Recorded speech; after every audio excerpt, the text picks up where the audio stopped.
C'est parce que j'enregistre cette vidéo le 31 octobre. C'est pour ça. C'est une idée de merde. Bonjour à tous et bienvenue dans ce coin lecture de novembre où je vous parle des lectures qui ont eu lieu en octobre. Alors... J'avais oublié de mettre la citrouille. Ce mois-ci encore, je n'ai pas choisi les lectures que j'ai faites et pour une raison encore différente puisque, vous le savez, j'ai fait un concours de lecture pour le... Non, j'ai fait un concours de suggestions pour le coin lecture spécial, vos suggestions pour le coin... J'ai changé de système de pondération des voix en cours de route et en changeant ce système, du coup, les deux premiers livres qui auraient dû gagner ne sont pas passés, et j'ai donc dû dire aux gens qui avaient voté pour ces trucs-là, rassurez-vous, je vais les lire quand même. Le premier d'entre eux était Voyage au centre de la Terre, le deuxième d'entre eux était... Le Comte de Monte Cristo d'Alexandre Dumas, 28 heures de lecture. Et je lis relativement vite. C'est... Ah, c'est Gros Chat. C'est Gros Chat qui a eu peur de son caca. Donc, Le Comte de Monte Cristo, 28 heures de lecture, mais on m'avait dit, il y a tellement de gens qui m'ont dit, c'est mon livre préféré, c'est mon classique préféré, mon micro n'est pas bien placé. Du coup, je me suis dit, ça, pourquoi pas? Il va peut-être prendre moins de temps à lire que ce que j'imagine. Non, il a pris plus de temps à lire parce que je pensais le finir en une vingtaine de jours, il m'a fallu 28. Mais je me suis dit, c'est vieux, mais est-ce que c'est bon? Parce que ça peut être vieux et juste vieux. C'est pas très bien dit, cette histoire. Ça peut ne pas... Ah là là, ne pas correspondre aux attentes d'un lecteur moyen, d'aucuns diraient un lecteur médiocre, histoire de satisfaire tout le monde, du 21e siècle. Voilà. Qu'en est-il? 1815, Edmond Dantès est ce jeune marin à qui tout réussit. On lui promet le grade de capitaine. Il va pouvoir épouser sa fiancée. Mais, victime d'une machination, il se voit accusé d'être un conspirateur bonapartiste, l'enculoir. Son bonheur et son ascension sociale sont brisés net.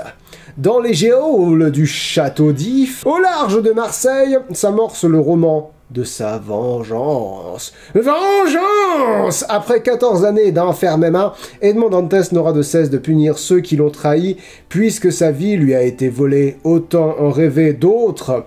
Il est temps de se réinventer, le simple marin devient comte de Monte Cristo.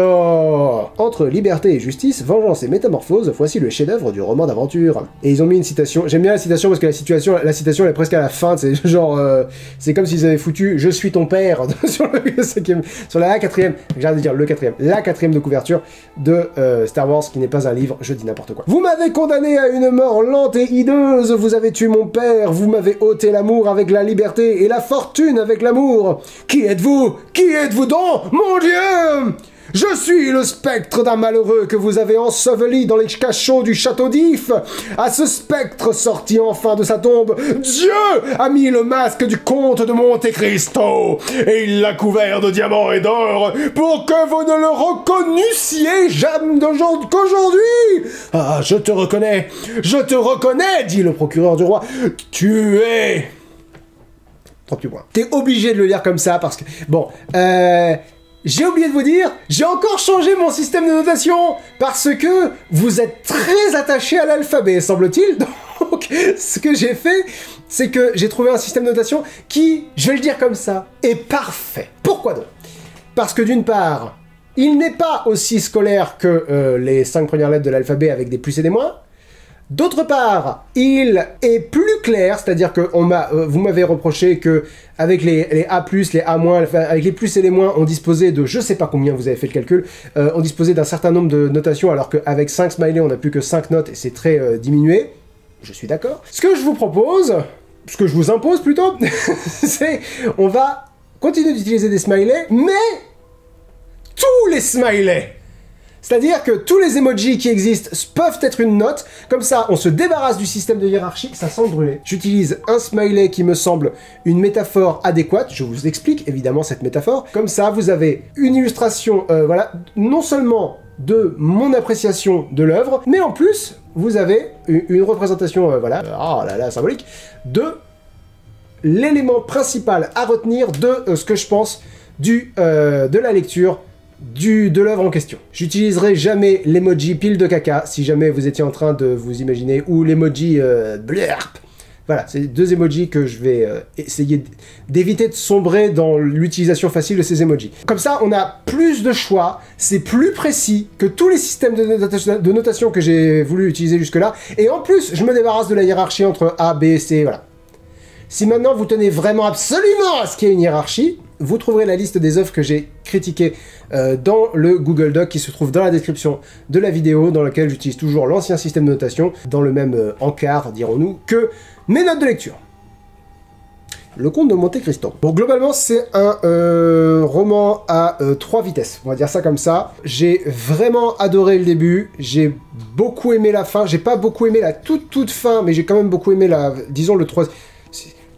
28 heures de lecture, donc quand je vous dis la fin, c'est peut-être, ça représente peut-être 5 ou 6 heures de lecture. Enfin voilà, j'ai beaucoup aimé, disons, le 3e acte. Bon, globalement, j'ai bien aimé quand il va en prison, quand il s'évade de prison et quand il commence à faire sa fortune. J'ai bien aimé quand il commence à vraiment se venger. Le milieu, moi, je me suis emmerdé. Mais je m'empresse de dire, moi, je me suis emmerdé parce que je sens que c'est un roman qui a plusieurs strates, si vous voulez, qui a plusieurs niveau d'appréciation. Parce que les moments où je me suis emmerdé, je me suis dit, je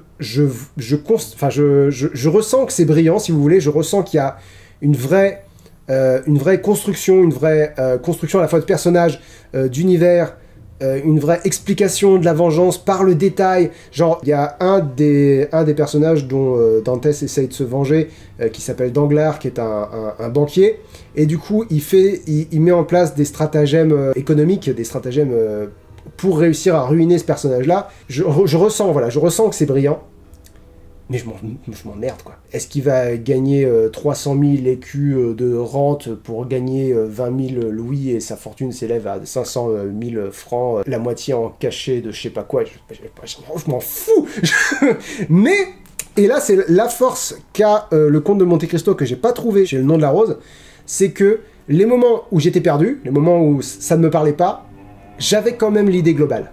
J'avais quand même, à la façon dont la discussion allait, le lecteur qui ne comprenait pas le détail n'était pas perdu dans l'idée du truc. Quand Monte Cristo parlait à Danglars, j'arrivais à comprendre quand il le manipulait, j'arrivais à comprendre quand il l'encourageait à faire des investissements qui étaient mauvais pour lui. J'ai la sensation que le lecteur d'aujourd'hui n'est pas complètement perdu en lisant Le Comte de Monte Cristo. Et c'est un peu ce qui me faisait peur.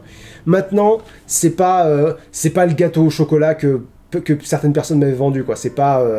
tu vas voir, c'est un roman d'aventure voilà, qui s'apprécie comme s'il avait été écrit l'année dernière. Je suis désolé, mais pour moi, non. Et surtout pour moi, et c'est le reproche que je ferai, mais qui est là encore, ne vaut que pour mon appréciation personnelle. Pour moi, c'était trop long. Tu me dis 28 heures, mais je finis par conclure mes notes de lecture là-dessus. Aucune œuvre ne vaut 28 heures de lecture.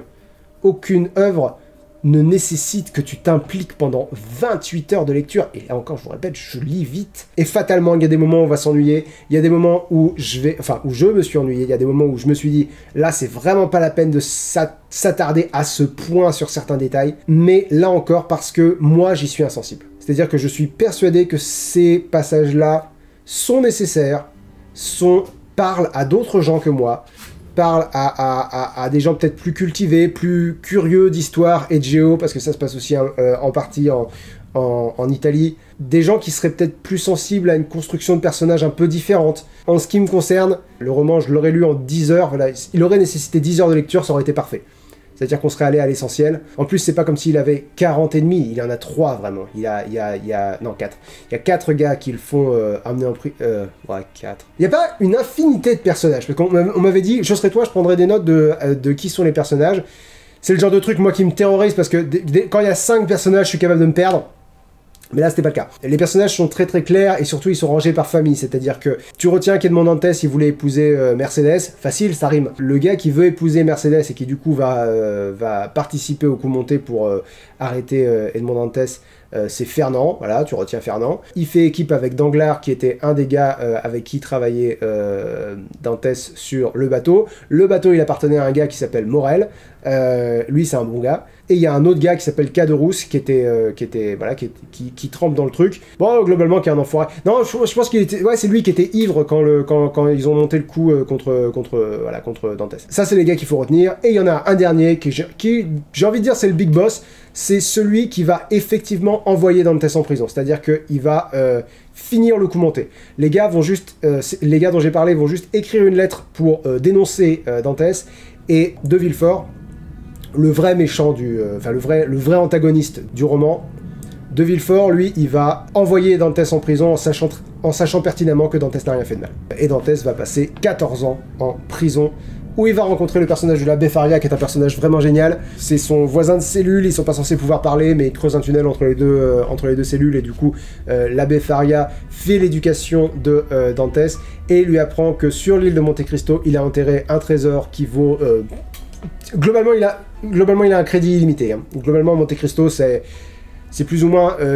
qu'est-ce que tu ferais de ta vie si tu avais très envie de te venger et que l'argent n'était absolument pas un problème. Et donc du coup, 14 ou 20 ans, enfin voilà, beaucoup d'années plus tard, Edmond Dantès s'est donc évadé du château d'If. Il a construit sa réputation, il a construit sa fortune. Il revient en France se venger de ces 4 personnes-là. Et ce que je trouve vraiment brillant, et c'est là que tu vois je vais revenir sur ce que je veux dire.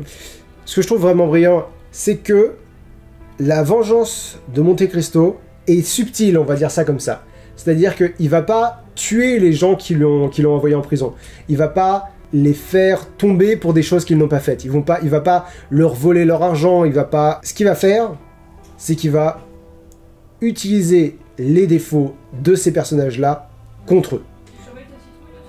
Non, pas du tout. C'est-à-dire, par exemple, Fernand, il a acquis sa fortune en trahissant quelqu'un. Monte Cristo va mettre à jour cette trahison. Il va juste utiliser les criminels, les ennemis de Comte de Monte Cristo seront punis par là où ils ont péché. Et c'est là que je voulais en venir, c'est là que je comprends l'expression « c'est un livre qu'il faut avoir lu ». Parce que c'est des idées qui sont assez difficiles à communiquer, c'est des idées qu'il faut avoir expérimentées dans le livre pour apprécier toute la nuance de ce genre de procédé, si vous voulez. Parce que pour moi, Monte Cristo, c'est juste un gars qui a été emprisonné injustement, et qui est sorti, et qui s'est évadé, qui s'est vengé. Mais sa vengeance, elle a plusieurs niveaux. Et puis il se venge pas tout le temps de la même façon, et puis à chaque fois, j'allais dire, c'est une vengeance personnalisée. Vas-y, chacun sa vengeance, tu as une vengeance, vengeance pour tout le monde. Sa vengeance est très subtile, ses vengeances sont très subtiles. Et en plus, il y a plusieurs personnages à qui il donne une deuxième chance, et ces personnages-là grillent leur deuxième chance. Et c'est génial. Un autre truc que j'aime bien, c'est que le comte de Monte Cristo se déguise pour passer pour d'autres personnages, ce qui d'ailleurs me fait beaucoup rire, parce que dans la célèbre adaptation en mini-série, c'est Depardieu qui incarne le comte de Monte Cristo, et je me dis, Depardieu, tu lui fous une perruque, tout le monde reconnaît Depardieu. L'idée qui fait que personne ne reconnaît le comte de Monte Cristo quand il revient, c'est d'une part qu'une vingtaine d'années se sont passées, et d'autre part qu'en prison, non seulement il est devenu très pâle parce qu'il n'a pas vu la lumière du jour pendant 14 ans, et d'autre part, il est devenu dur, son âme se voit sur son visage, quoi. C'est-à-dire que quand il est rentré en prison, c'était un jeune homme très optimiste, très joyeux, voilà, c'était le bon gars. Il sort de prison, il a plus que la vengeance en tête, il a dans l'idée qu'il est la main armée de Dieu, la main armée de la Providence, et il fera tomber les méchants, et du coup, sa physionomie a changé. Et je me dis que ouais, avec un bon acteur et avec une bonne équipe de maquillage, il n'y a aucun problème, ça peut le faire. Monte Cristo se fait passer pour un abbé, se fait passer pour un lord anglais, parce qu'évidemment, il apprend toutes les langues, et puis il est extrêmement bon, il est extrêmement doué, c'est un très bon... c'est un très bon manipulateur. Il y a un peu de Sherlock Holmes là-dedans d'ailleurs. Sherlock Holmes, c'est un peu du comte de Monte Cristo, parce que, chronologiquement. Et je me dis, Depardieu, tu ne peux pas cacher... Je veux dire, tu peux même pas cacher le nez de Depardieu. Je vais regarder vite fait s'il y a des notes qu'il fallait que j'aborde. Oui, le moment où le livre devient un petit peu mou pour moi, là encore, c'est le moment où Edmond Dantès devient plus ou moins Batman. C'est-à-dire que jusque-là, on avait le point de vue de Monte Cristo jusqu'à ce qu'on ait son évasion à peu près. Et une fois qu'il s'est... Ouais, non plus, après son évasion, parce qu'il faut qu'il trouve le trésor et tout. Mais une fois qu'il a trouvé le trésor, on passe à la vie de Albert et Franz en Italie, et Edmond Dantès devient cette espèce de silhouette dans l'ombre. On n'a plus le point de vue de Monte Cristo, on a le point de vue des gens sur lesquels il a un impact pendant quelques instants. Et c'est vraiment, ça fait vraiment Batman, quoi. Franz et Albert sont en train de vivre leur vie, parce qu'on apprend après que Albert est le fils de Mercedes et de Fernand. Monte Cristo met en scène l'enlèvement d'Albert pour pouvoir le libérer et que Albert soit redevable envers lui et le présente à la société parisienne, et c'est comme ça qu'il revient en France. Je vous spoil comme un connard parce que pour moi, il y a deux catégories de livres, trois. Il y a trois catégories de livres. Il y a trois catégories d'œuvres, vraiment. Il y a celles, faut surtout pas se les faire spoiler parce que ça te vire tout le sel du truc. Celles, si tu te les fais spoiler, c'est pas trop grave. Et celles, vaut mieux que tu te les fasses spoiler.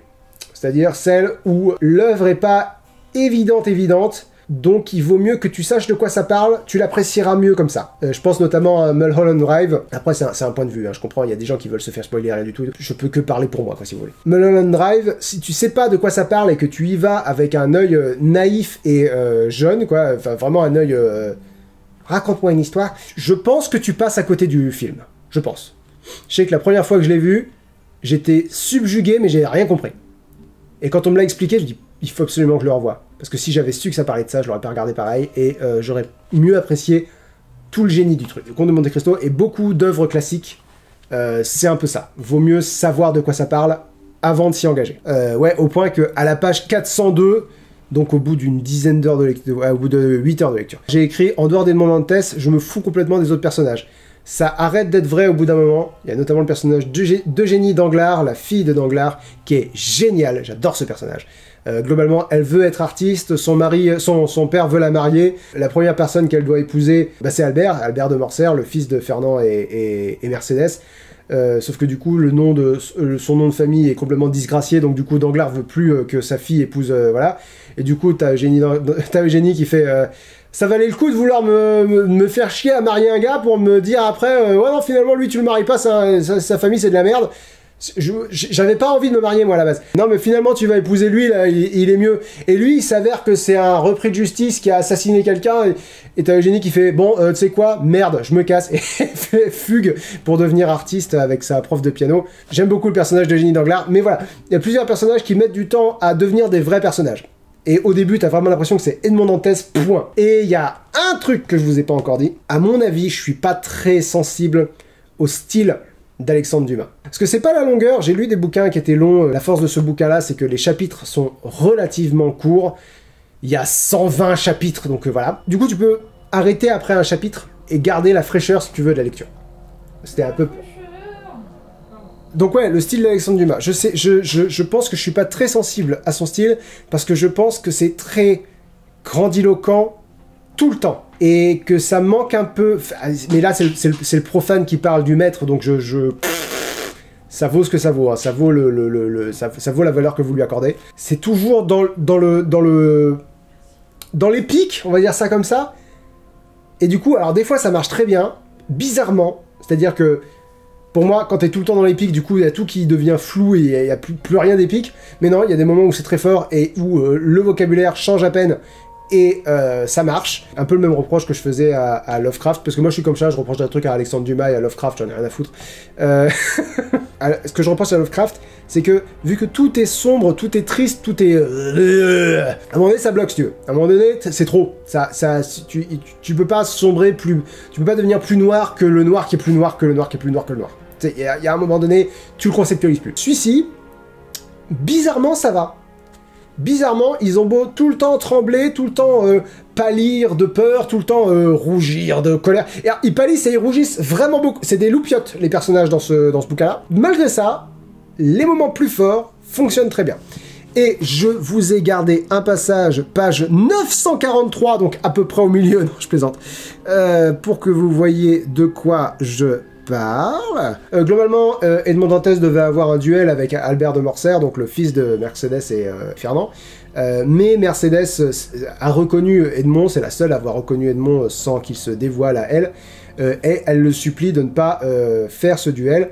Et Monte Cristo, donc Edmond Dantès, répond que s'il ne peut pas tuer Albert de Morcerf dans ce duel, C'est donc lui qui doit mourir parce que le duel doit avoir lieu, parce que Morcerf l'a insulté en public. Du coup, il ne peut pas annuler le duel. « Oh » s'écria-t-elle en saisissant la main du comte et en la portant à ses lèvres. « Oh, merci, merci Edmond. » Donc il vient de lui dire « Je vais pas tuer ton fils. Te voilà bien tel que je t'ai toujours rêvé, tel que je t'ai toujours aimé. Oh, maintenant je puis le dire. » « D'autant mieux, » répondit Monte Cristo, « que le pauvre Edmond n'aura pas longtemps à être aimé par vous. Le mort va rentrer dans la tombe, le fantôme va rentrer dans la nuit. »« Que dites-vous, Edmond ?»« Je dis que puisque vous l'ordonnez, Mercédès, il faut mourir. » Mourir?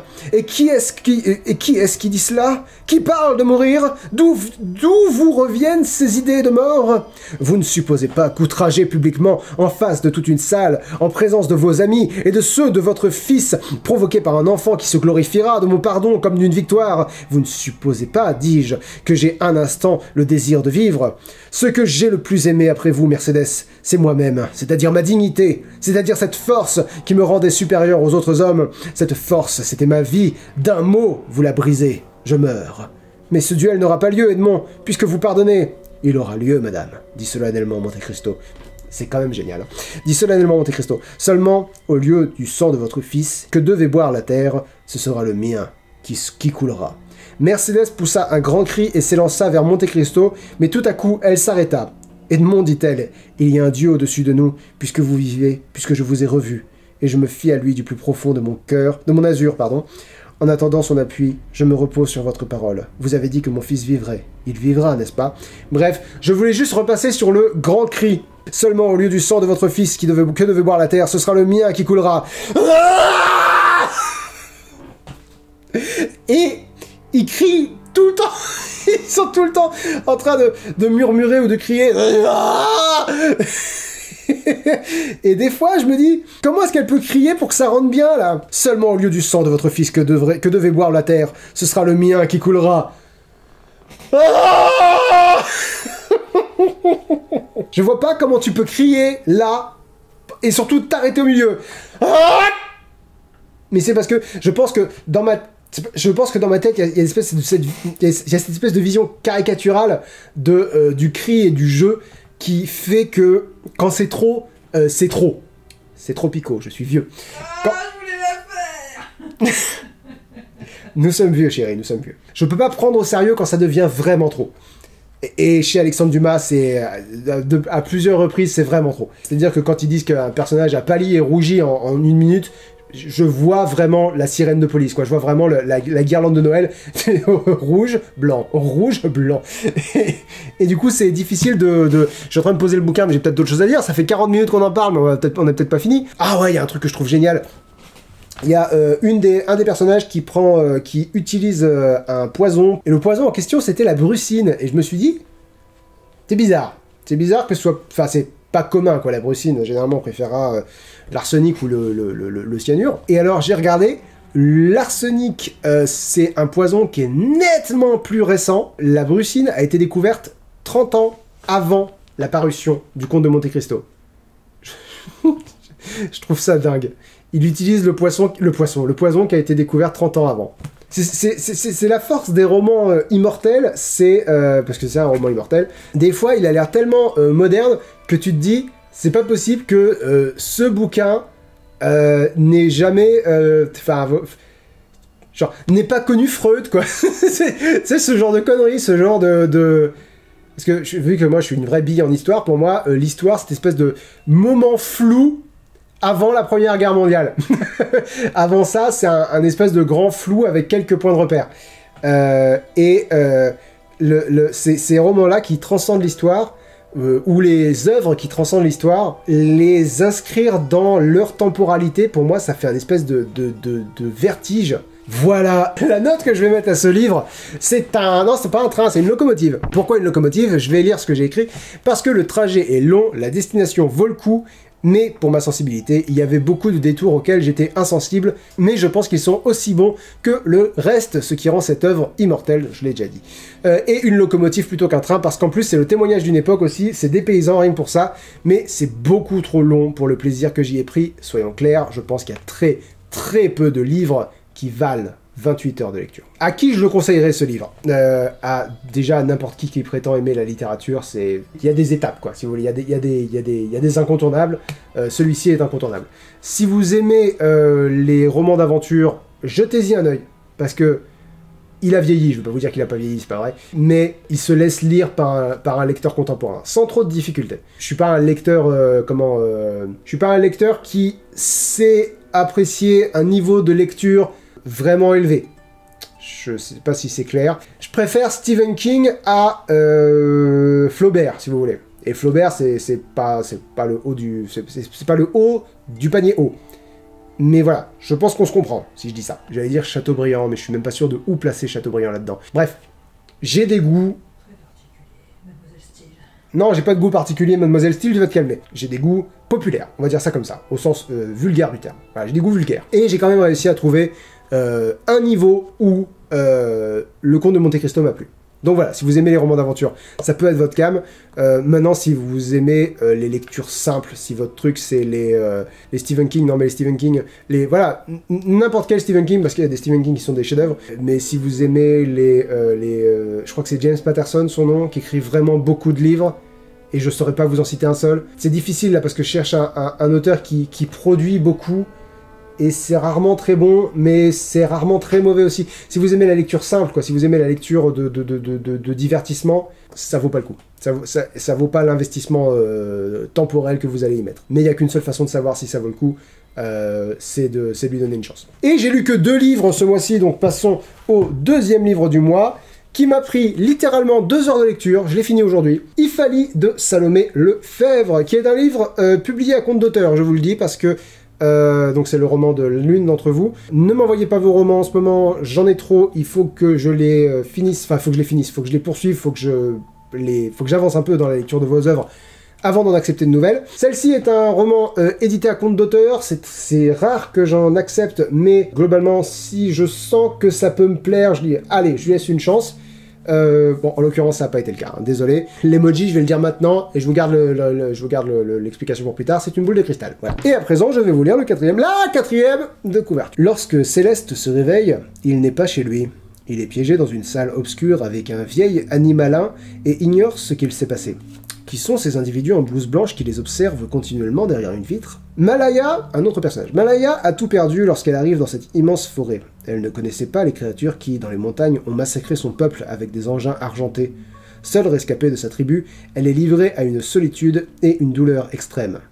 Soldat volontaire, un 3e personnage. Soldat volontaire pour l'expédition sur Ifali, Anna découvre que les plus grands dangers ne sont pas ceux auxquels elle s'attendait. Que retiendront-ils de leur rencontre? Passionnée de littérature et de fantaisie depuis l'enfance, Salomé Lefebvre commence à écrire des fictions et des nouvelles au lycée à travers le dessin, puis par les mots. Elle décide de donner vie à ses personnages et commence à rédiger Ifali qu'elle achève à 17 ans.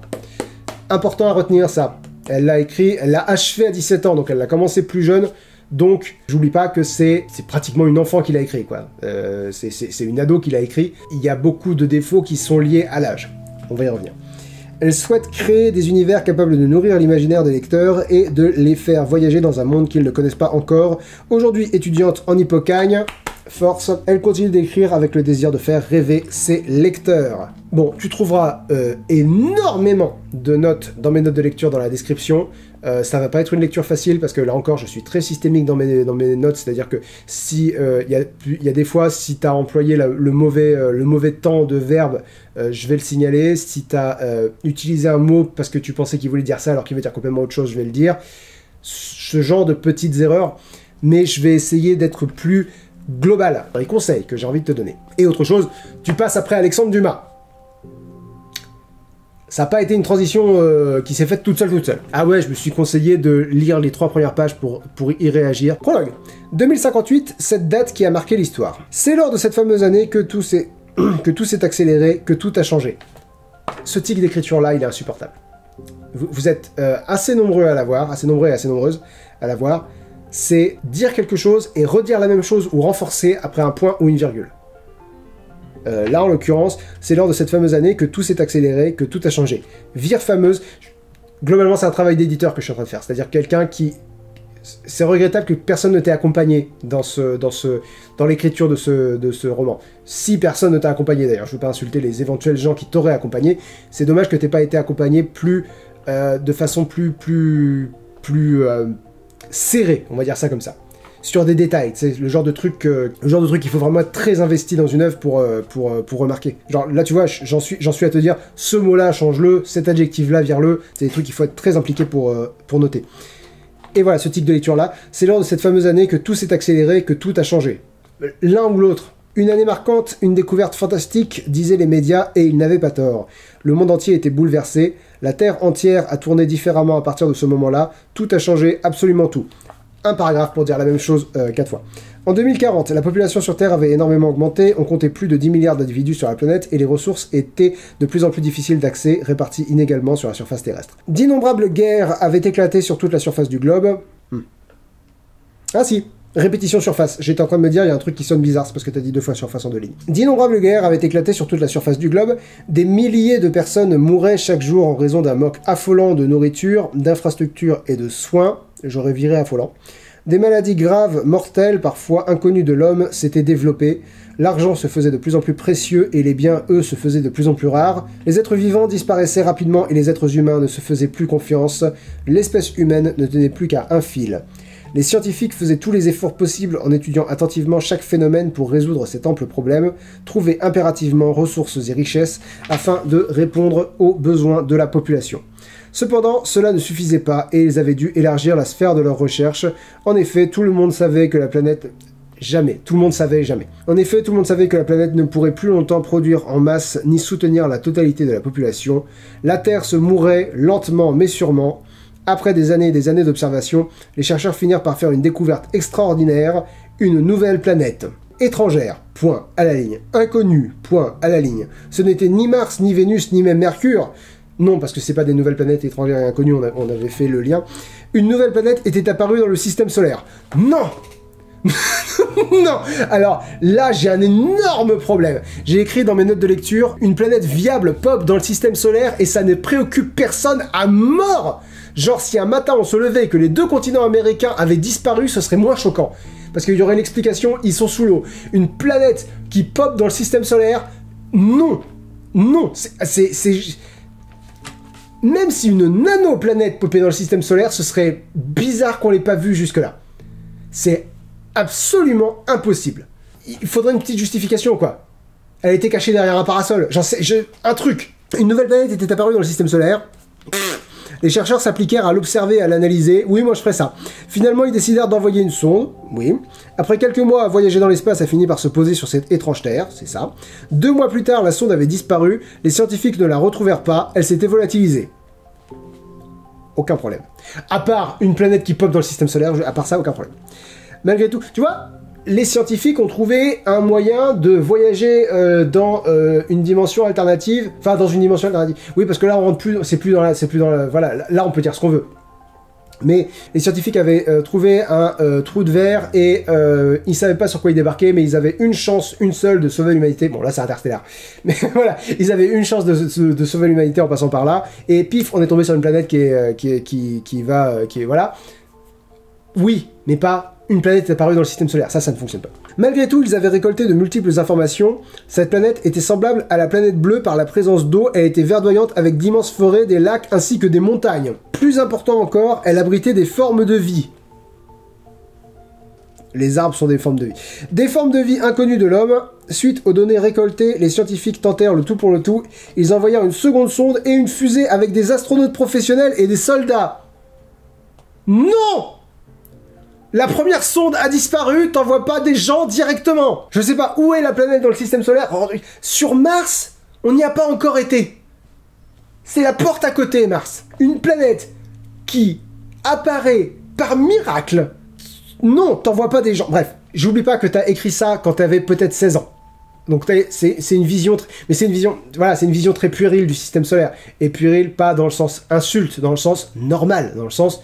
C'est une vision d'ado du système solaire. C'est une vision qui nécessite de s'y connaître un peu plus. C'est pas un reproche. C'est pas un reproche. C'est un reproche au livre, mais pas à l'auteur. C'est normal, à l'autrice, pardon. C'est normal que tu te figures les choses comme ça. que tu te figurais, les choses comme ça. Remarque, le bouquin est sorti en 2021, je m'adresse à quelqu'un qui vient de sortir le truc et qui en plus est en hypocagne, il n'y a pas besoin de ce stress-là, je suis vraiment désolé, mais globalement ça va être positif après. Plus court que le premier voyage, pour aller sur la Lune, le trajet ne durera que 3 jours. Pourquoi pas. Les astronautes constatèrent avec surprise que l'atmosphère et la température de ce nouveau monde étaient identiques à celles de la Terre. Pourquoi pas. Ainsi, les chercheurs en conclurent que cette surface était propice à la vie. Ifali, c'est ainsi qu'ils l'appelèrent. Problème, les extraterrestres qui habitent dessus l'appellent aussi Ifali. C'est pas normal, c'est pas possible. En 2056, les scientifiques divulguèrent le fruit de toutes ces années de recherche. Ce n'est que 2 ans plus tard, en 2058, que l'homme créa la centrale, une base sur Ifali. Grâce à elle, ils étudièrent les différentes espèces de plantes, animaux et êtres vivants appartenant à cette planète. En effet, les conditions étaient identiques à celles de la Terre, mais les espèces, elles, étaient totalement inconnues. Pour assurer la survie de l'espèce humaine, aucun risque ne pouvait être pris. Dans cette gigantesque base, les scientifiques pratiquèrent diverses expériences et recherches sur de nombreux organismes vivants. Un quart de la surface fut exploré, mais certaines zones demeurèrent trop dangereuses ou inaccessibles pour l'homme. Près de la centrale se trouvait une immense forêt qui s'étendait sur de nombreux kilomètres. Cet endroit était impénétrable pour les humains. Toutes ces espèces inconnues et incontrôlables lui conféraient une aura de mystère et de danger. C'est le seul endroit dont tu vas parler de tout ton livre. Le livre devait pas s'appeler Ifali. Parce que y a une planète qui pop, les 2 seuls endroits qu'on connaît de cette planète, je veux bien pousser jusqu'à 3, mais ce serait un peu de la mauvaise foi. 2 endroits qu'on connaît de cette planète, c'est cette fameuse forêt et cette fameuse centrale. On va pas plus loin, on va pas ailleurs. On ne sait rien du reste de la planète. Toutes ces espèces inconnues et incontrôlables lui conféraient une aura de mystère et de danger. Un groupe de 2 ou 3 hommes s'était rendu là-bas, mais aucun n'était revenu. 2 ou 3. Dis-nous, c'est 2 ou c'est 3, mais pas 2 ou 3, c'est pas à nous de deviner l'histoire, c'est, enfin je veux dire, carré quoi. Voilà. Un groupe de 2 ou 3 hommes s'était rendu là-bas, mais aucun n'était revenu, ils avaient disparu. Pourquoi ils ont pas envoyé plus de monde? Un groupe de 2 ou 3 hommes s'était rendu là-bas, mais aucun n'était revenu, ils avaient disparu. En clair, c'était un lieu... En clair, écris pas ça dans un bouquin, c'est du parler ça, en clair. Ils avaient disparu. En clair, c'était un lieu bien trop périlleux pour les humains, de ce fait, il fut baptisé la forêt mystérieuse. Non, je refuse que des scientifiques appellent une forêt la forêt mystérieuse. C'est dans Harry Potter, la forêt mystérieuse. C'est un nom que des sorciers donnent à des élèves à une forêt pour des élèves, pour leur faire peur, pour qu'ils y aillent pas. T'imagines si la planète s'était appelée la planète mystérieuse, ou la planète interdite, ou la planète inconnue, voilà. Et encore une fois, les extraterrestres l'appellent aussi la forêt mystérieuse. Ça n'a aucun sens sur plusieurs niveaux. Les scientifiques poursuivirent leurs études et expériences, capturant un grand nombre d'espèces. Les hommes cherchaient désespérément un lieu où vivre avant qu'il ne soit trop tard pour leur survie. Oui, ils cherchaient un lieu à vivre pour leur survie, bref. Un lieu à vivre avant qu'il ne soit trop tard pour leur survie. Ils auraient tout fait pour y parvenir.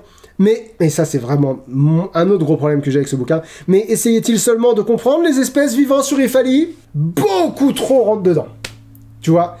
Beaucoup trop frontal. C'est pas subtil, quoi. J'ai rien contre le message. Les humains sont une race de merde. Pourquoi? Une race, une espèce. Une espèce de merde, tout de même. Les humains sont une espèce de merde qui détruisent tous ceux qui leur tombent sous la main pour leur profit. C'est un message un peu creux dans le sens où c'est écrit par des humains, donc c'est un peu... T'es là-dedans, quand même. Ce message-là, et juste ce message-là, c'est un peu creux. Mais alors surtout comme ça... Te rends-tu compte, humain? C'est trop. Mais là encore, j'ai pas envie de dire puéril. Je cherche le bon adjectif pour dire c'est jeune, mais c'est normal que ça soit jeune. C'est normal que ce soit un point de vue jeune. Peut-être naïf? Ou naïf, c'est peut-être pire que puéril, je ne sais pas. Ça va être une vision à la fois un peu simple et un peu brute de décoffrage, voilà, du monde. Et c'est normal. Et le style est un peu maladroit au début, et à plusieurs moments, il devient franchement maladroit. Mais... c'est le premier roman d'une adolescente, c'est normal. Il n'y a rien d'irrattrapable, et il n'y a même rien de difficilement rattrapable. Donc globalement, ouais, il y a un moment donné, il y a un problème de rythme. Mais en fait, il y a tout le temps des problèmes de rythme, dans le sens où la plupart du temps, tout va trop vite. Et du coup, tu te retrouves à devoir décrire des trucs qui n'ont aucun intérêt pour meubler le reste, parce que les trucs qui ont un intérêt sont allés trop vite. Genre, là, je voulais sortir, nous devions sortir, plus que... Je fais pas exprès, hein.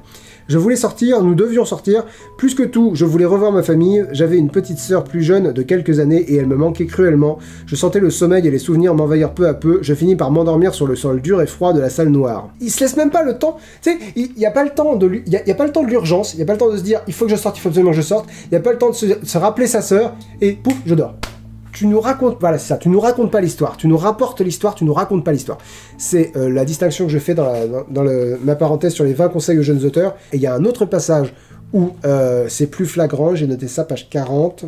Globalement, Céleste, quand il est emprisonné chez les humains, il découvre un vieil animalin, ça fait très créature des années 90, ça fait figurine à collectionner animalin. Bref, il découvre, mais c'est pas grave, il est enfermé avec un vieil animalin, et il réussit à s'enfuir, mais le vieux réussit pas à s'enfuir. À l'extérieur de la prison, il tombe sur Malaya, qui est donc une animaline. Et d'ailleurs, ça n'a aucun sens qu'ils sachent communiquer entre eux, parce que Céleste est un elfed, je crois, Malaya est une animaline. Les deux reconnaissent qu'ils ne savent pratiquement rien de l'espèce de l'autre. Ils parlent la même langue. Ils se comprennent. Ça n'a aucun sens. Je suis désolé, hein, mais c'est... je suis de la même espèce que les Allemands. Je comprendrais pas s'ils me parlaient. On aurait besoin de se comprendre avec des signes, et là, ils sont pas de la même espèce. Ils connaissent pratiquement pas leur espèce. C'est comme si on essayait de parler avec une autre espèce consciente qui habiterait la Terre. Ils peuvent pas se comprendre. En pensant à Pirée, le vieux, instantanément mes yeux s'embuèrent parce qu'il est en train de lui parler du vieil animal.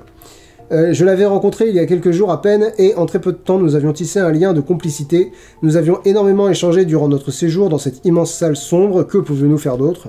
Il m'avait parlé de lui, de sa famille, de sa tribu et de la vie qu'il menait avant de se retrouver enfermé. Je lui avais également parlé de moi et de mes proches. Nous avions bien sympathisé. Connexion avec le lecteur, zéro. Il s'est rien passé là. C'est-à-dire que tu nous dis ouais, on avait bien parlé, puis on était devenus vachement copains. En tant que lecteur, je suis pas du tout investi ni dans le sort de Pirée, ni dans le sort de Céleste. C'est comme si je te disais ouais, je connaissais un gars qui s'appelle François et un autre gars qui s'appelle Didier, et François et Didier, ils étaient en prison et ils ont papoté, ils ont bien échangé ensemble, et maintenant ils sont potes. Ouais. Est-ce que s'il arrive un truc à Didier, tu vas te dire non, pas Didier? Je schématise, mais voilà, c'est la différence entre qu'est-ce qu'ils se sont dit, quoi. Qu'est-ce que Pirée a dit? Enfin, l'émotion. Et le cœur du truc est là, l'émotion, et je vais utiliser ça pour faire la transition vers le vrai positif, parce qu'il y a du vrai positif dans cette histoire. Il y a une étincelle dans ce roman. Il y a un moment donné où je m'adresse à l'autrice, il y a un moment donné où ton projet est sorti du livre et m'a atteint. Il y a un moment donné où j'ai ressenti un truc. Où j'ai ressenti, là je comprends où elle veut m'emmener. Là je suis avec le personnage. Et ce moment-là, c'est quand Malaya, c'est Malaya, c'est ça, je suis désolé, j'ai une très mauvaise mémoire des noms. Quand je disais que je pouvais me perdre avec 5 personnages, il y a littéralement 5 personnages dans ce roman. Quand Malaya rejette Céleste la première fois qu'elle le voit, parce qu'elle vient de perdre son clan, parce que les vilains humains vilains ont tué son clan. Du coup, par réflexe, elle rejette Céleste, et elle s'en veut de l'avoir rejeté parce que lui a rien fait de mal. Et elle se déteste pour ça. Ça, je sens que tu voulais l'écrire. Ça, je sens que c'est ton projet. Il y a quelque chose. Là, il y a toi. Il y a l'autrice. Je sens Salomé Lefebvre là-dedans. Ça fait très bizarre d'appeler l'autrice par son nom. T'y as mis toi. T'y as mis ce que tu voulais y mettre. Et du coup, moi, en tant que lecteur, j'ai été interpellé. Je me suis dit, merde, ce personnage-là, c'est dur ce qu'elle vit. Elle a perdu son clan, j'en avais rien à foutre, mais elle s'en veut de pas savoir être sympa avec ce gars-là qui est pourtant sympa avec elle. Ouais, là je sens qu'elle s'en veut vraiment beaucoup pour ça. Et ça, tu vois, cette étincelle, ce petit quelque chose, ça, et je sens que Malaya, et même Céleste quelque part, je sens que ces deux personnages-là, ils ont mûri dans ta tête. Je sens que ces deux personnages-là, tu les aimes. Je sens que t'as envie de leur insuffler la vie. Et je ressens pas tout le temps ça. Donc ça, c'est positif. Et j'ai envie de dire, c'est très positif. Je dis pas que c'est l'essentiel, parce que je ne sais pas ce qui est l'essentiel pour qu'un roman fonctionne, mais pour moi, c'est hyper important. Et pour moi, c'est hyper rassurant qu'il y ait ça. Parce que le reste, c'est des erreurs. Enfin, c'est pas des erreurs, c'est une vision caricaturale de jeunesse, c'est un roman qui est pas guidé, c'est des conseils qui n'ont pas été prodigués ou n'ont pas été écoutés ou j'en sais rien. Mais ce truc qui ne s'apprend pas, tu l'as. Et ça, c'est vachement bien. Je supporte pas qu'il y ait un personnage qui... Je suis désolé, je viens de voir ça dans mes notes. Je supporte pas qu'il y ait un personnage qui s'appelle Céleste. Et surtout qu'elles disent que Céleste, en langue ancienne ifalienne, ça veut dire qui vient du ciel. Non, en français que ça veut dire qui vient du ciel. C'est pas normal que le personnage s'appelle Céleste. C'est ce genre de petites choses. Tu vois, c'est con. C'est con, c'est des détails. Et c'est plein de petits détails comme ça qui à chaque fois, c'est non. Reste encore beaucoup de travail. On va dire ça comme ça. Reste encore beaucoup de travail pour que ça devienne vraiment une œuvre entière. Ne serait-ce que rajouter des éléments, parce que j'ai dit, il y a 5 personnages. Il y a 5 personnages. Et je dis 5 personnages, il y en a 2 qui sont des pions. Il y a le vieux, qu'on voit plus après le début. Il y a le méchant lieutenant, qui s'appelle le lieutenant Stone. J'ai écrit quelque part dans mes notes, Stone et Céleste, c'est des champions d'arène Pokémon. C'est-à-dire qu'ils ont un trait de caractère. Stone, il est dur, Céleste, il est gentil. T'as fait le tour des personnages. C'est pour ça que je dis, le personnage de Malaya, j'y crois. Malaya et Anna, ça y est, je vous ai cité les 5 personnages. Malaya et Anna.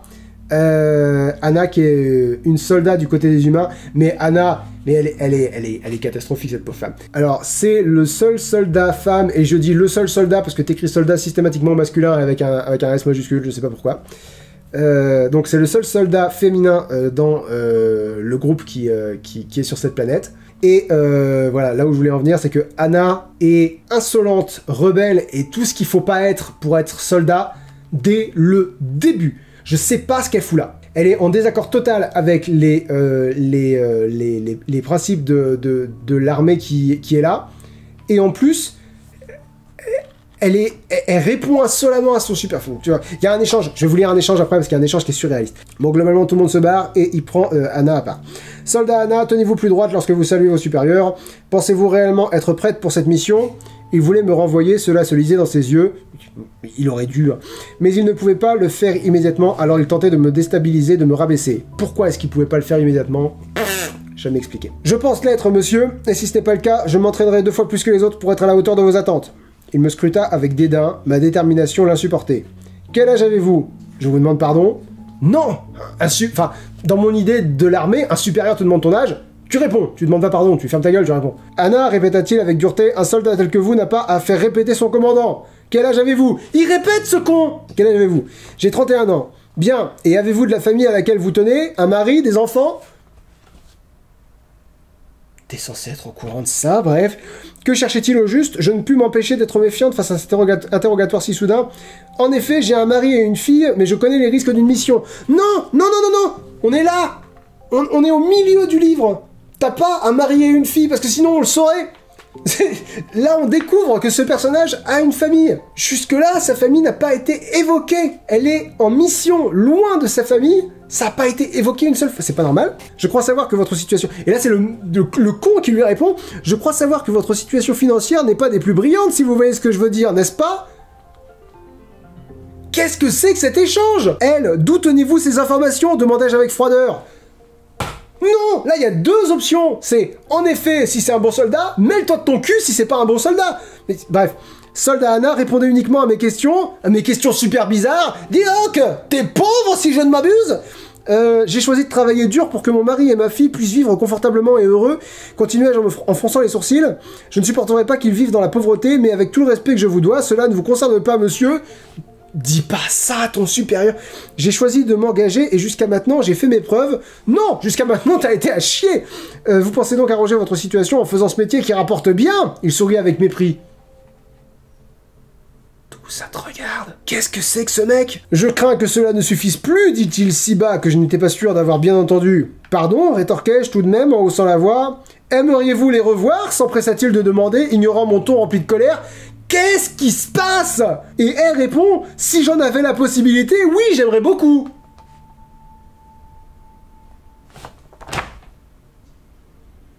S'il vous plaît. Cet échange-là, mais vraiment, je ne le comprends pas.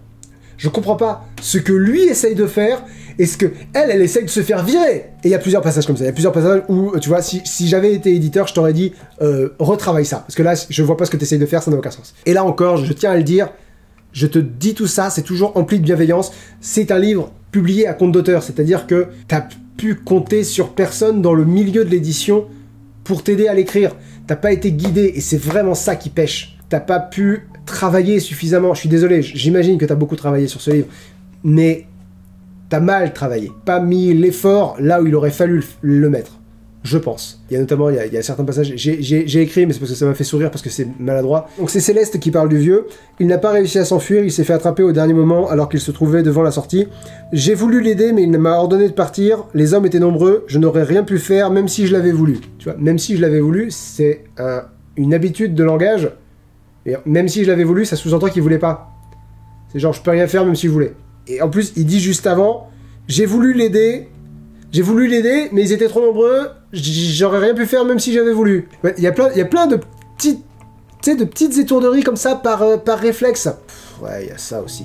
Dans cet univers-là, alors, il y a des espèces inconnues. Ça, c'est normal. Je veux dire, c'est une autre planète, il y a des espèces inconnues. Il y a des espèces qui ressemblent énormément à ce qu'on a sur Terre.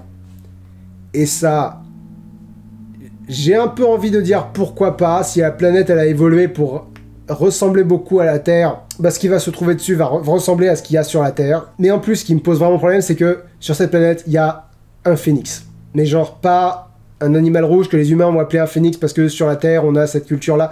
Non, non, c'est un phénix. La bestiole qui renaît de ses cendres. Il me semble même que tu dis que ses larmes guérissent. Donc c'est même pas un phénix, c'est Fumsec. C'est le phénix d'Harry Potter, qui est dans cette planète-là, qui a popé dans le système solaire. Mais... Et je vais arrêter là parce que ça fait 1h30 que j'ai commencé. Ça fait 1h20 pour être tout à fait précis. Tout à fait précis, 1h21. Mais, et c'est vraiment là-dessus que j'ai envie de terminer, parce que je pense que c'est le plus important. C'est ce que j'ai dit au milieu de la critique. Au milieu de la critique. J'oserais pas appeler ça une critique. Au milieu de tous ces conseils que je t'ai donnés, au milieu de tous ces points que j'ai soulevés, il y a eu une étincelle. Je vais essayer de trouver le passage. Mais ça parlera pas parce que c'est une construction. Tu vois, c'est pas une citation, c'est tout un passage. Je vais voir si j'arrive à retrouver la bonne énergie en lisant un passage, mais ça m'étonnerait.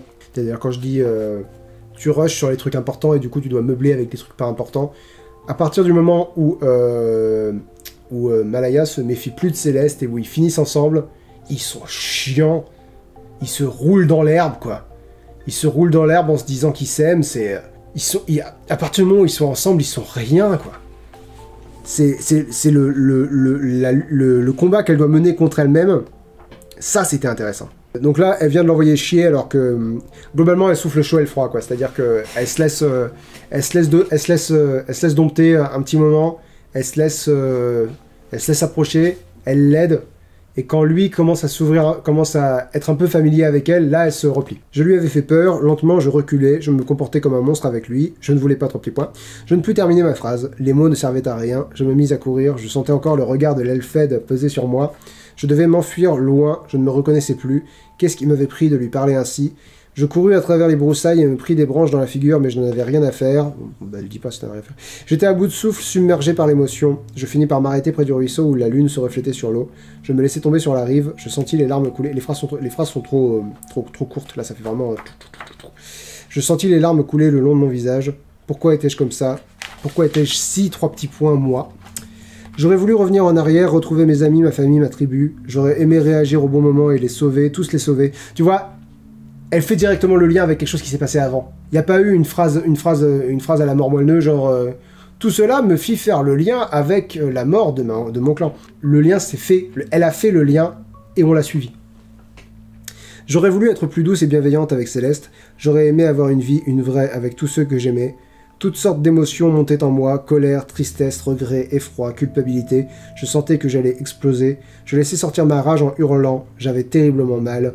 Pourquoi était-ce si douloureux? Je m'allongeais sur le sol. Je n'essayais même pas d'essuyer mes larmes. Je n'en pouvais plus. J'étais vidé. J'en voulais à tout le monde de me faire vivre cet enfer. J'en voulais à la vie de m'avoir pris tout ce qui m'était précieux. Mais plus que tout, je m'en voulais d'être comme ça. Je m'en voulais d'être moi. Etc. etc. Ce passage-là, je sais pas, mais voilà. Ce passage-là, et qui se poursuit encore un peu après, j'ai senti quelque chose. J'ai senti une connexion de l'artiste à son public, si tu veux. De l'auteur à son lecteur. De l'autrice, du coup, à son lecteur.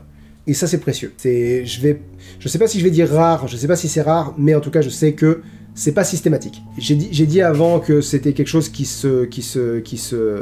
ne s'acquérait pas. Je ne sais pas dans quelle mesure ça s'acquiert, ou pas. Mais je constate que c'est là chez toi. Et je constate que c'est... J'allais dire c'est encourageant, mais c'est plus qu'encourageant. C'est quelque chose que moi, je t'inviterais à essayer de cultiver. J'ai pas envie de dire d'apprendre à mieux écrire, d'apprendre à construire une histoire, d'apprendre à raconter une histoire. Je pense que ça peut valoir la peine que tu te donnes tous les moyens de raconter les histoires que tu as envie de raconter. Voilà, c'est pour ça, ce livre-là, il est juste pas bon, je suis désolé, hein, il est juste pas bon. Mais je dirais qu'il est prometteur. C'est pour ça la boule de cristal. C'est parce que personnellement, j'y ai vu quelque chose. Personnellement, j'ai décelé quelque chose à l'intérieur. Et je t'invite à continuer. Continuer d'écrire parce que je pense qu'avec du travail, de la détermination, avec soit la guerrière que tu décris, dont tu décris tes personnages comme étant... Donne-toi tous les moyens d'y arriver, de réaliser tes rêves malgré les épreuves à surmonter. Oh là là. Très bien, bilan rapide, mais alors bilan très rapide. Le Comte de Monte Cristo, j'ai pas envie de résumer mon avis alors que j'ai mis 1 heure à le dire, donc c'est un classique, lisez-le si vous avez envie de lire des classiques, parce qu'il est bon, il est pas chiant, il est... globalement, il est pas chiant. Il fallait... Si vous êtes curieux, lisez, voilà, donnez-lui une chance. Je pense que plus il y a d'avis sur ce genre de livres, de jeunes auteurs, plus ça aide ces auteurs-là. Donc, si jamais vous êtes curieux et si jamais vous avez envie d'aider une jeune autrice à trouver son style, à trouver ce qui marche et ce qui ne marche pas, ce qui connecte et ce qui ne connecte pas, dites-lui ce que vous en pensez. Le mois prochain, qu'est-ce que c'est le mois prochain? Le coin lecture spécial, vos suggestions. Et donc nous avons 3 lectures, peut-être 4, ça sera 3. S'il y a 4 lectures, ça sera Dr Jekyll et Mr Hyde en 4ème. J'ai l'impression d'avoir parlé que de ça pendant 2 mois, là, du tournoi spécial, vos suggestions. Mais donc, vous le savez déjà, les livres que je vais lire pour ce fameux mois spécial, vos suggestions. D'abord, je vais lire... Elana, donc le tome 1 du pacte... Est-ce que je vous parle... Ouais, bon, Elana, le tome 1 du pacte des marchands de Pierre Bottero. Est-ce que je vous parle de mes a priori? Ça peut être drôle de comparer mes a priori et ce que je vais vous en dire dans la vidéo. Allez, ça peut être rigolo. Globalement, je suis... Ça va être super difficile. Ça va être super difficile. C'est un livre culte pour tellement de gens. Mais il y a 2 choses. D'une part, tout le bien que j'en ai entendu, c'est toujours... C'est le livre de mon enfance, c'est le livre qui m'a fait découvrir la lecture. Découvrir la lecture, faut pas déconner, qui m'a fait aimer la lecture. Ouais, j'ai 33 ans. Est-ce que je suis le public pour ce genre de choses? Vous allez pas m'incendier si je vous dis ça a l'air jeune. Mais je l'ai pas ouvert, je sais pas du tout comment c'est à l'intérieur. Mais il y a autre chose qui me fait flipper, c'est que c'est le tome 7 d'une nonalogie. Il y a 2 trilogies avant celui-là. Et j'ai lu l'argument... oui, mais les 2 premières trilogies, elles font vraiment plus pour enfants. Celle-ci, moins. Et en plus, celle-là et la suite, tu peux les lire sans avoir lu les 2 premières trilogies. Par contre, tu peux pas lire le 3e tome de cette trilogie-là sans avoir lu les 2 trilogies d'avant. Je dis, mec, est-ce que je peux juste lire un bouquin? Donc... J'ai peur. Oui, j'ai peur. Après, c'est une lecture de livre, hein, ça ne se passera pas mal. Quoi qu'il arrive, ça ne se passera pas mal. Mais je suis tiède. En tout cas, vous avez été très nombreux à le solliciter et voilà, ça peut être une très bonne surprise. Je suis plus que tiède. Plus que tiède. Moins que tiède. Très très tiède. À l'idée de lire Dune de Frank Herbert. Pourquoi ? Parce que le timing est dégueulasse, quoi. C'est-à-dire que le livre vient de sortir, l'adaptation vient de sortir au cinéma, et Dune, il y a une raison pour laquelle il est sur ma pile à lire depuis un petit moment, c'est que j'ai pas très envie de plonger dedans. C'est un classique, je sais que c'est un classique, mais ça a l'air d'être d'une aridité. Enfin voilà, aridité c'est vraiment le mot, tu portes bien son nom du coup. Je sens que je vais pas m'éclater à le lire. Je sens que ça va être une lecture très sèche. Donc j'ai pas, voilà, pareil, j'ai pas très hâte. Parce que y a plusieurs personnes qui ont dit la 3e lecture de ce mois-ci, c'est celle que t'as le moins envie de lire. Franchement, je pense que celui que j'ai le moins envie de découvrir du mois spécial vos suggestions, c'est celui-ci. La 3e lecture du mois spécial vos suggestions, les 14 premiers tomes, on les voit, les 14 premiers tomes de Berserk. Quels sont mes a priori? Vous les connaissez. Je vous ai demandé vos suggestions. J'avais aucune raison de virer les mangas de vos suggestions. C'est des œuvres comme les autres. Franchement, après quand je vous ai demandé, mettons que je rentre pas dedans, quand est-ce qu'on dit c'est bon? Si là j'ai pas aimé, on va arrêter. Et j'ai très mal fait mon sondage. Je vous ai donné... Il y avait l'option 1 tome, il y avait l'option 14 tomes, parce que je m'étais fixé de m'arrêter à 14 tomes, voilà, quoi qu'il arrive. Et j'ai mis 2 options intermédiaires, 3 et 4. Je m'arrête au tome 3, je m'arrête au tome 4. Et du coup, les votes médians ont été dilués entre ces 2 options-là. J'aurais pu dire, ouais, mais il y avait plus de votes pour les 2 voies médianes. J'aurais pu, mettons que ça me plaise, je vais jusqu'à tome 14, mais mettons que ça me plaise pas, je lis jusqu'au tome 4. L'essentiel d'entre vous auraient compris. Mais, et ça c'est moi, j'ai pas envie qu'on me sorte. T'as pas aimé? Ouais, mais c'est normal, tu t'es arrêté au tome 4, ça devient bien après. Non, j'ai envie de lire. On est d'accord que si... Enfin, globalement, on est d'accord pour dire que si je lis jusqu'au tome 14 et que ça me plaît pas, ça va pas me plaire derrière. Globalement, je pense qu'on est d'accord là-dessus. Et on est aussi d'accord pour dire que si je lis jusqu'au tome 14, on peut considérer que j'ai découvert Berserk. Que j'ai pas tout lu Berserk, mais que j'ai découvert. De la même façon que quelqu'un qui a vu la première trilogie Star Wars, on peut considérer qu'il a vu Star Wars. Il n'a pas vu tout Star Wars, mais c'est bon. Il connaît l'univers. Il connaît pas tout l'univers, on s'est compris? On s'est compris. Voilà, on se donne rendez-vous le mois prochain pour parler de ces 3 œuvres-là, donc. Et d'ici là, portez-vous bien, soyez des dentifrices. Je sais pas ce que j'ai avec votre hygiène dentaire. Je finis mes vidéos là-dessus. Je sais pas. Je sais pas. Mais non, ne soyez pas du dentifrice, parce que utilisez-en. Joyeux Halloween tout le monde. Et à la prochaine, ciao.